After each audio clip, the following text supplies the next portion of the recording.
حضرت سعد بن معاذ پچھلے سال نکاح برا دیتا، عمیر بن معاذ شہید ہو گئے. ہن سعد بن معاذ ام المومنین حضرت عائشہ صدیقہ فرماندیاں حضور دے حجرہ مبارک دے قریب تو گزرے حضرت سعد، تلوار تے تیر تے نیزے موڈے تے رکھے ہوئے تے شیر فرماندیاں انہاں نوں نہیں سی پتہ میں انہاں دی گفتگو سن رہی ہوں کیونکہ حضور دے گھر دے قریب تو گزرے. تے حضرت سعد پتہ ہے کیویں جا رہے سن؟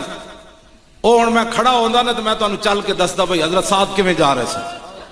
پچھلے سال برات دے چکے تے ہن آپو جاندیاں کی دعا مانگ رہے ہیں، یا اللہ بچاویں میری ماں یہ صدمے نہیں برداشت کر سکے گی، یا اللہ پچھلے سال نکاح برا دیتا مینوں بچاویں، بس میرے خیال میری ماں مر جائے گی جے میں بھی شہید ہو گیا. نا حضرت سعد جڑا ترانہ پڑھیا میں اس اسلام دیاں گلاں کرنا. ام المومنین خود فرماندیاں جدوں قریب تو گزرے تے کہہ رہے سن لبس قلیلا یدرک الحیجا حمل ما احسن الموت اذا حان الاجل.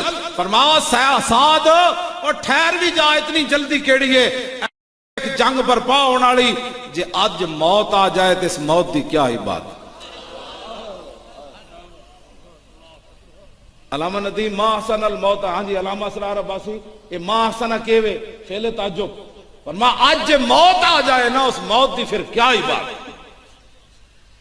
ایک برا دے کے دوسرا کی نغمہ پڑھتا جاندہ ہے، آئے ہائے اور لبس قلیلا، تھوڑا ٹھہر تے اتنی جلدی کیڑی اے ویکھتے صحیح ہونے مارکا برپا ہونا جی اج ساتھ دی موت آ جائے تو ما احسن الموتا، اس موت دی پھر کیا ہی بات. ہن سمجھ آئی میں اس اسلام دیاں گلاں کر تو پھر موت آ بھی گئی. سعد بن معاذ نو ابن ارکا تیر ماریا، آپ دیا رگے اکھل کٹ گئی، او دا نا سی ابن ارکا. انہیں جدو حضرت سعد نو تیر ماریا نا تے اتھے آ کے لگیا تے وہ کہنے لگا خذ وانا ابن الارکا، میں ارکا دا پتر ہوں جھل میرا تیر. تے اسی جنہاں دا کام کردے میں ایویں نہیں کہندا سانو لگا نہیں چھڑ دے.